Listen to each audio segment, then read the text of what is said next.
I recently finished Fullmetal Alchemist Brotherhood and I wanted to ask you a question. Are you a good person? As I watched, I found myself wondering if I would make the same choices as the Elric brothers. Therefore, I began to question a few things about myself, coming to the uncomfortable conclusion that I'm probably not as good of a person as I thought I was. Actually, I'll ask you another question. How far would you go for others? Because many of us don't go that far. To get a true answer, I think it's best we let go of how we perceive ourselves and how we want to be perceived as. Edward's main goal in the series is to bring his brother's body back. Not for good karma, but from love and guilt.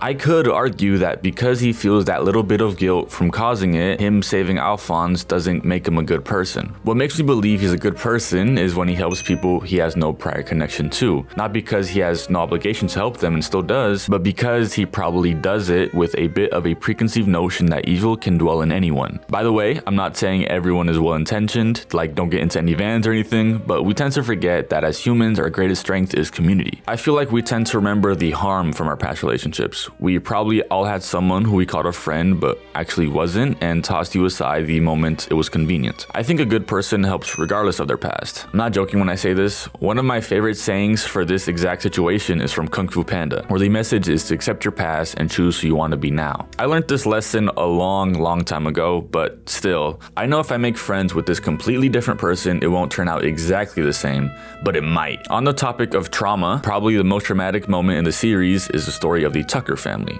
Before we go any further, why is this a figure? The Tucker house consists of the father Sho, daughter Nina, and their dog Alexander. The mother/wife left 2 years ago. Sho has become a state alchemist by making speaking chimera. By the time he meets the brothers, he's struggling since he hasn't had a success since the first, meaning he's at risk of losing his license and all the money with it. The brothers grow a bond with the family, especially Nina and Alexander. As Sho's deadline came closer and closer, on the final day, he was able to make another. The chimera being a fusion of human and animal, Nina and Alexander. The most heartbreaking part for me is that it retained the yearning for play and companionship with the father that they both wanted all along, even mourning his death shortly before meeting their end as well. Just like everyone who watched, the brothers were heartbroken, Edward bringing into question the power of his title if he couldn't save one little girl. Side note, I feel we do this as well, questioning our worth at the end of our relationships. Our worth isn't defined by the person who treats us like nothing, because people who do that never truly take the time to really get to know us. One of the hardest parts of helping people is the fear of it backfiring, meaning you don't help people at all, so you don't meet new people, which is okay because then you don't get hurt. At least that's what you tell yourself. Connection is what makes us human. With my newfound faith, one of the core values I must strive to live up to is community, building deep relationships with completely different new people. You may not be in my situation, but you can relate to the out of place feeling that I get. In my case, I fear the judgment. What if I say X and Y and now I'm the weirdo? But then I just go home regretting not talking to anyone. Regret over isolation is admittedly unproductive. What matters is action. While we can't change our past choices, we can choose how we move forward with the time we have. For me, I'd like to be the kind of person who shows up for others when they feel like no one will. But no matter how much I work for that, helping people is still extremely hard, especially being patient. You can try to help as much as you want, but how long will it take for you to break and stop offering them help?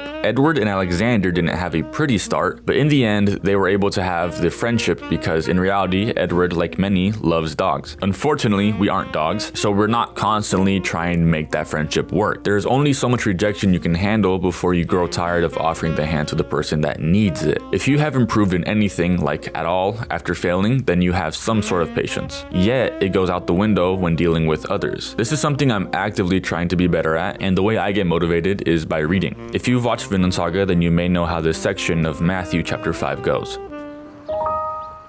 You have heard it said, "You shall love your neighbor and hate your enemy." And yet, I say unto you now, love your enemies.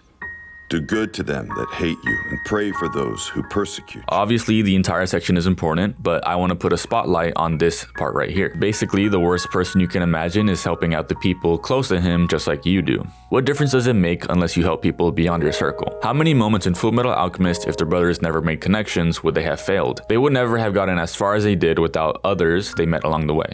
This list does matter and should be done, but far from a checklist to be a good person. What matters is your heart's intention. Why do you help and why do you try? I've pulled from a vast amount of areas of my life because Fullmetal Alchemist is that good. Even on my journey to better articulate how I feel about the things I consume, it's still hard for me to explain the nice warm feeling it gives me. It's a beautiful story that you can take so many life lessons from. I just chose to talk about the importance of creating bonds and helping people you never would have before. I'm interested in what different lessons you learned in the comment section, and if you have any comments on mine. I feel like I use we a little bit too much in this. いつも支えてくれる人たちに日頃の思いを込めたラプソディ Appreciation な気持ち